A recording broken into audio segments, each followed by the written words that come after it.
That's what we enjoy. So we're here to fix that problem and actually actively neutralize the spice from spicy foods. So basically, we're looking to create a dissolvable tongue strip in comparable design to those little Listerine breath strips that's going to cool the pain caused from spicy foods in your mouth with a cool mint aftertaste. Incorporating 2 simple ingredients, xylitol and casein. And xylitol is actually the main ingredient in this gum that we just gave you, and you'll see that it will help relieve the pain. So these 2 simple ingredients take an active role in neutralizing the spice from the spicy foods, and it'll relieve the pain.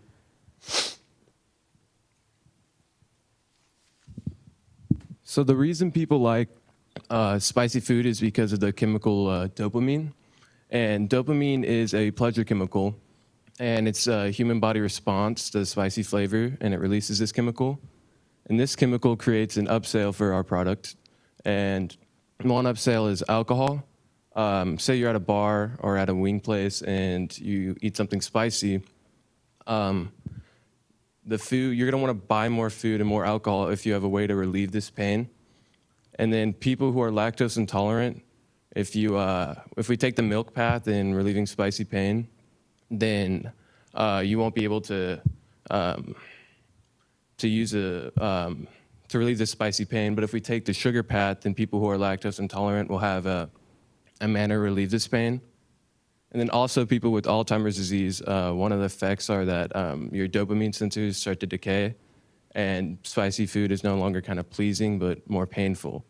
So this will create 3 upsells for us. And then also, here's our prototype for our packaging. And we can create these packaging on the application AutoCAD and transfer it over to the 3D printer. And also, that's our logo. And Chris has been working on the social media aspect, if you'd like to talk about that. Hello, I'm Chris, and I am the social media manager. And our company, Spice Strips, as of now, has one social media source, and it's on Instagram, at Spice Strips, if y'all want to go take a follow. As of right now, we have 62 followers, and 542 people over the past 2 weeks have visited our page. And so in the next coming weeks, we're going to start building more and more social media presence, and we just look forward to building a reputation online and everywhere else.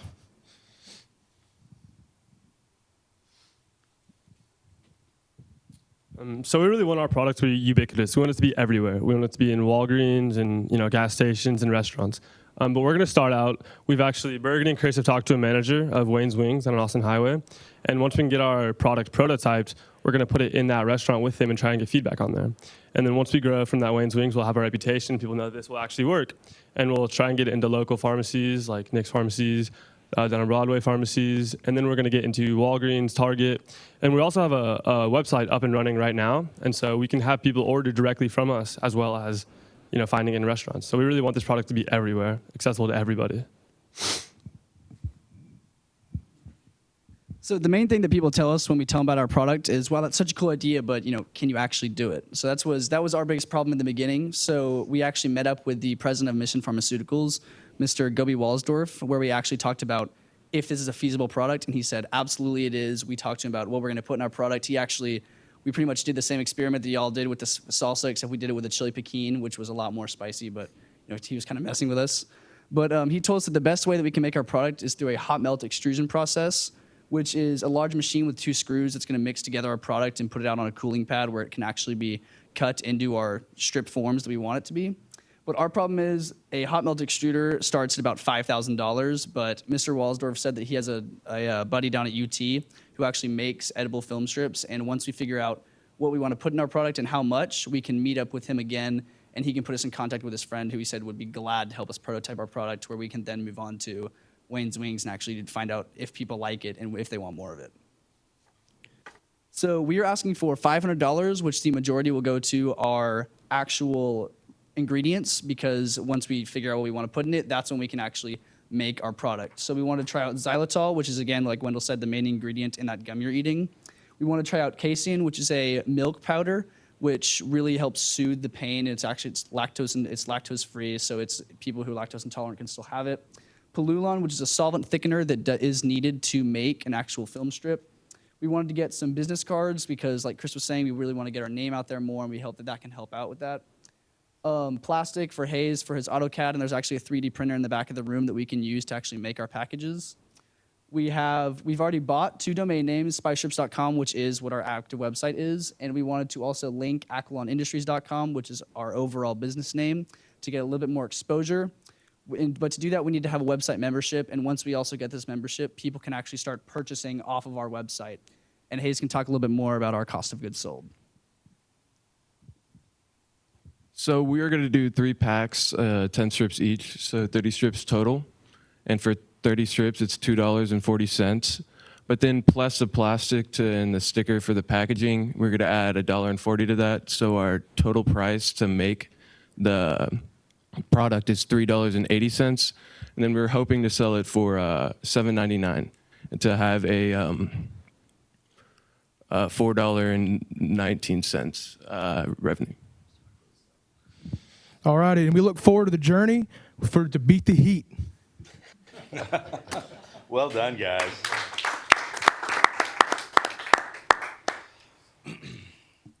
First of all, that was really professional. I'm really efficient. impressed by how much you've thought this through and all the detail that you've provided us, so well done.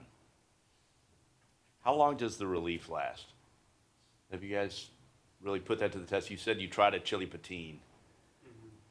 So that sugar definitely provides, I would say, instant relief. Instant relief, then it'll soothe your mouth as you start to eat other food. Yeah, So it's definitely within a minute.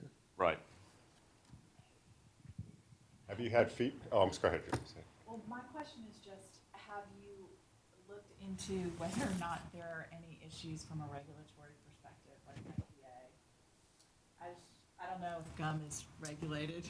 It's a food. So Strips. an FDA regulation would take like 3 or 4 years. So we're definitely trying to stay away from FDA regulations and just push it away from that.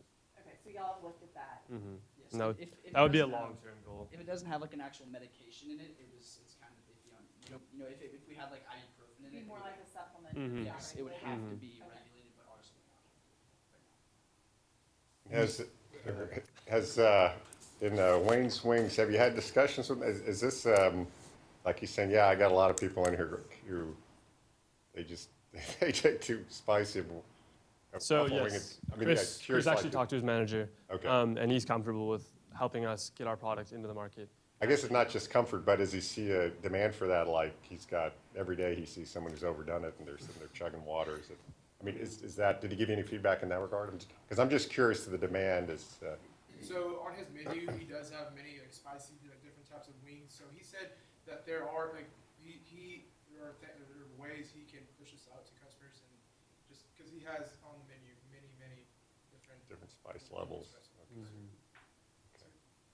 You said they were gonna have some sort of minty flavor, right? Is that in here as well? Have y'all thought about how you get that minty flavor?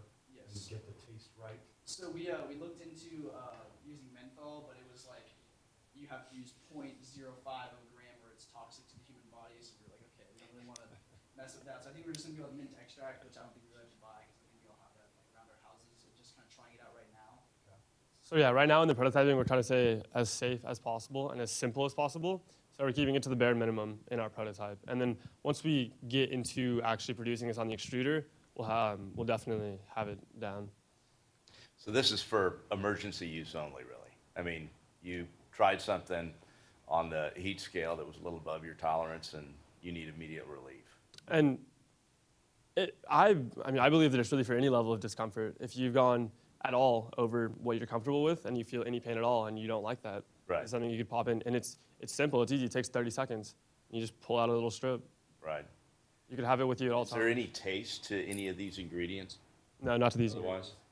So you might actually have some something with no taste at all, so it doesn't interfere with the food. That's what we're thinking. We wanted to come out with new flavors and stuff, but we talked to a lot of doing our customer interviews, and they said that first they would want like the minty flavor, but then in the future, if this kind of takes off, then we could say like, okay, well now we have a no flavor option, so you can take it during your meal, and it's not gonna interfere with your taste like you're saying. Is your market the restaurant, or is it really the person? Because am I gonna carry around my, So we're definitely going to initiate our relationships, business to business, going through restaurants. But we our long-term goal is to have this everywhere. We want this to be with a B2C and a B2B. So, but yes, we are going to start out B2B, business to Kind business. of build a reputation, Mhm. realize Sure. this works, and they can go to a website or to Amazon. Have it sitting on the table. Absolutely. We want this, yeah, everywhere. Did you say that xylitol, is that already in most gums, or is that, So that's in a few gums. That's in this gum right here, and that's just a sugar compound. okay? Because I would say that the retail price seems high to me. I mean, for me to, unless I've really got a problem with spicy foods, I mean, so that's my only concern, and that's where I thought too, using the restaurants as the buyer of the product and offering it as kind of a added value to the customer in case, just right there. It'd be kind of fun too to know, Yeah. I got this emergency cord I can pull. Yes, sir. But that seemed a little high unless I have a real issue with, like you said, I'm lactose intolerant or something like that. So. Well, and if you're really going B2B and going to restaurants, and the restaurant is gonna buy one, pack set on every table, you'd need to have a price below Oh, absolutely. that retail Yes, price, ma'am. right? But I think you all should really think about the addressable market in this first step, like really try to focus on that. Because to me, it seems like it'd be a big step, I think, for me to say, oh, I'm gonna go buy spice strips because I'm gonna have some spicy food. And I think it's more, and that may just be me, so do some research, but that it's more compelling for a restaurant like a wings place that has a lot of spicy foods that'd be a kind of cool thing to have on their table, like, hey, you can go beyond your comfort zone, you're okay, this is here, and it could actually get people buying more food because they're wanting to go hotter and hotter and see what they can. Absolutely. I, And that's why we're going to push our product only to businesses, and that's why we have our website so that if people are insanely in love with our product, then they can get it for themselves. But yeah, we definitely are initiating through businesses and partnering with businesses only and restaurants as an upsell to them. We're trying to help them just as much as we help I ourselves. think that's smart. I would, obviously you're gonna be doing this, but that spice strip that I saw, it looked like one of the breath mints. I'm sorry, the packaging kind of looked like one of those Those lists- breath strips. Yes, sir. You might think about, I'm sure you have, what would look good on a table? What's gonna be easy to give to a restaurant? Say, put this on your table. I might not buy spice strips for me individually, but if it looked like a matchbox or a Fire extinguisher. right. If it was thin and folded in paper, and I could put it in, my wallet or something, and pull out every, 6 months when I needed it, I might even do that. So And just curious on the Aquilon, why is there a different site? You guys have two different names. So yeah, in the future we want to branch off into more products, and so that's just kind of an overhanging company name, Aquilon Industries. It's like our company would be Aquilon Industries, and spice strips would be our first product. Because people also said that they would really like to have like maybe like a pill or something. Or a gummy, so or we a, could start like the chill pill or like other cooling products. Just kind of leave that open. But you probably don't need to pay for that Aquilon Industries website now. Well, I think that we could link that to our website also, because if we had like aquilonindustries.com or something like that on our and we've been encouraged to just basically take everything because it's very cheap. so that It's about it's not $1. taken in the future. Sorry, what is the membership by someone? Just, The Weebly membership. Is that what you're that's asking? for a website builder. So actually, oh, I'm sorry, that's, okay. I It's actually yes, sir. thought that was like a revenue assumption. Okay, gotcha, okay.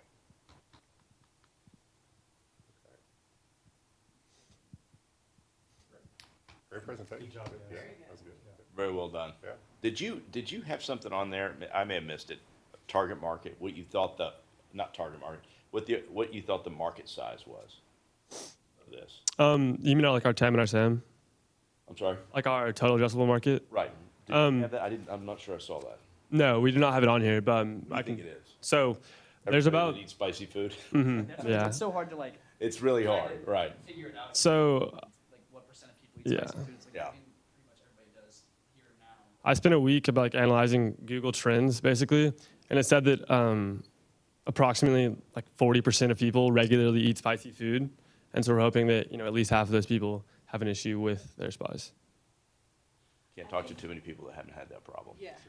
As you move forward, thinking about that addressable market and incorporating it into your overall financial model for your first kind of big launch of this product, product is gonna be important. So really, if you say, if you guys determine that it's restaurants, look at that addressable market, like restaurants serving spicy food, and kind of narrow it down like that, so you can get a really viable business model that someone would be comfortable funding.